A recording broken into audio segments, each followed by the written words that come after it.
दोस्तों, क्या आपके पास कुछ ऐसा पैसा है जो आपको 3 से 6 महीने बाद चाहिए? उसे सेविंग्स अकाउंट में रखने के बजाय आप उसे मनी मार्केट फंड्स में पार्क कर सकते हैं।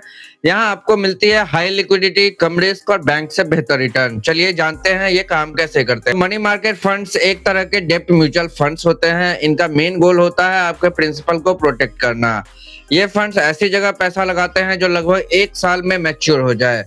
चूंकि ये शॉर्ट टर्म्स होते हैं, इसलिए इनमें इंटरेस्ट रेट बदलने का डर बहुत कम होता है और आप जब चाहे अपना पैसा निकाल सकते हैं, क्योंकि यहाँ लिक्विडिटी काफी अच्छी रहती है। तो आपका पैसा इन 4 बड़े सरकारी और प्राइवेट इंस्ट्रूमेंट्स में लगाए जाते हैं।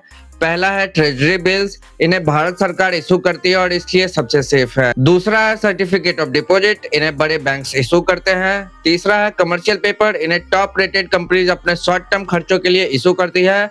और चौथा है रेपोज। ये बैंक के बीच के लोन एग्रीमेंट्स होते हैं। दोस्तों, अब समझते हैं मनी मार्केट फंड्स के फायदे और टैक्स का गणित। तो अगर फायदे की बात करें तो इन्हें मैनेज करना सस्ता होता है, इसलिए फंड हाउसेज आपसे बहुत कम फीस लेते हैं।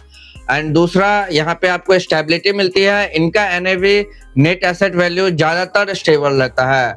और टैक्सेशन की अगर बात करें तो मनी मार्केट फंड डेब्ट फंड्स की कैटेगरी में आता है। अगर आप 3 साल से पहले पैसा निकालते हैं तो मुनाफे पर आपको इनकम टैक्स स्लैब के हिसाब से टैक्स लगेगा, और अगर आप 3 साल बाद निकालते हैं तो यहाँ पे आपको एलटीसी टैक्स लगता है। मनी मार्केट फंड्स उनके लिए बेस्ट है जिनका इन्वेस्टमेंट होराइजन 3 महीने से 1 साल, जो एफडी या सेविंग अकाउंट से थोड़ा बेहतर रिटर्न चाहते हैं, जो मार्केट की वॉलेटिलिटी से डरते हैं। लेकिन याद रखिए, अगर आपका गोल 5 से 10 साल का है तो इक्विटी या बैलेंस फंड से बेहतर। तो दोस्तों, अपने एक्स्ट्रा कैश को आइडल ना छोड़े, उसे मनी मार्केट फंड्स में लगाएं और अपने पैसे को बढ़ने दें।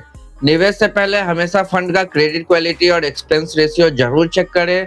दोस्तों, वैसे क्या आपने कभी डेब्ट फंड में इन्वेस्ट किया है? कमेंट में जरूर बताएं। और अगर आपको ये वीडियो पसंद आया तो प्लीज इस वीडियो को लाइक और चैनल को सब्सक्राइब कर दीजिए।